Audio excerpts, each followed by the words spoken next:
Première étape, décompacter le sol, petit coup de golinette sans le retourner pour laisser la vie comme elle est. Tout ce qui est tout en dessous est en anaérobie. Si on le met en aérobie, on va les tuer. Et inversement, c'est en surface, reste en surface. Important.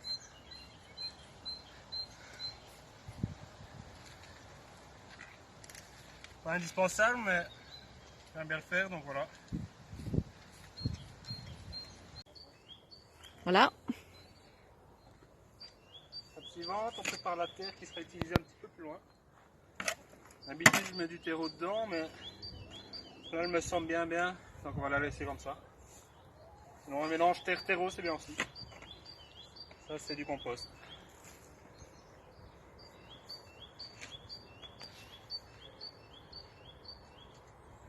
C'est bon? Ouais. Étape suivante, on dispose des patates. 35-40 cm, hein, l'une de l'autre.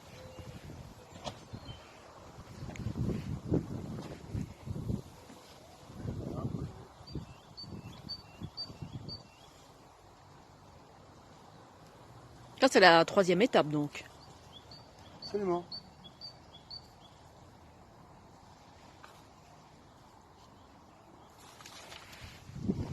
Et on ne marche pas sur la plate-bande, évidemment. Il vient à peine de décompacter.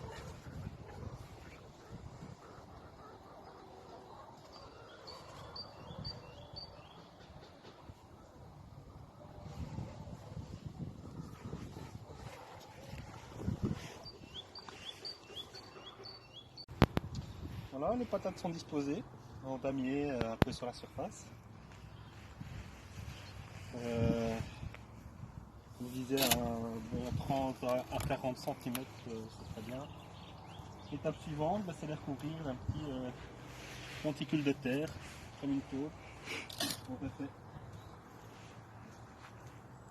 Voilà.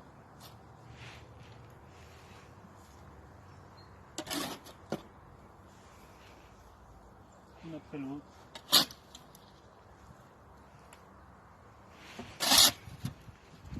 Je vous reprends dès que j'ai fini tout ça. Étape suivante, hein, les taupes sont bien passées par là, dans leur monticule. Sur chaque patate, hein, un petit peu de terre.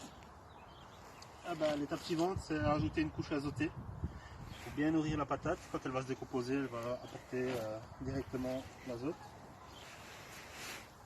Voilà. Donc avant de faire tout ça, on a tondu. Hein, une bonne couche d'azote. Et je recouvrirai le tout de paille, plutôt de foin, juste ensuite. Alors, je vous montrerai ça juste après. Voilà, donc tout a été recouvert de terre. Attention, pas plus que 4-5 cm, sinon ça risque de chauffer et donc de détruire la germe. Dernière étape pour le moment, ce sera de mettre la matière carbonée au-dessus. Donc là, c'est un mélange foin, paille. On va mettre au-dessus. D'ailleurs, pas être avare de paille parce que tout espace qu'on pourrait laisser, l'herbe évidemment elle va passer au-dessus. Donc aujourd'hui on met ça et puis au fur et à mesure on en remettra, ton paille, on alterne. Et ça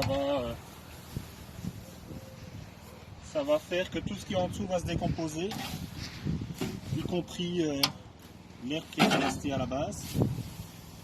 Les vers de terre vont venir manger tout ça.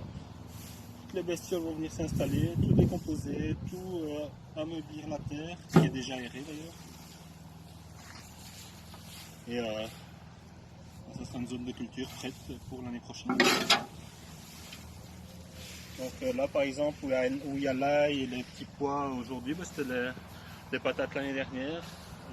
J'ai pu planter tout ça sans aucun travail de la terre, tout était meuble. Alors voilà, pour maintenir tout ça, je ne sais pas si je l'ai dit, mais je vais mettre probablement des planches de coffrage ou je sais pas, des planches de palette, une de large, histoire que la paille ne déborde pas trop, elle reste bien là et rebouche bien tout.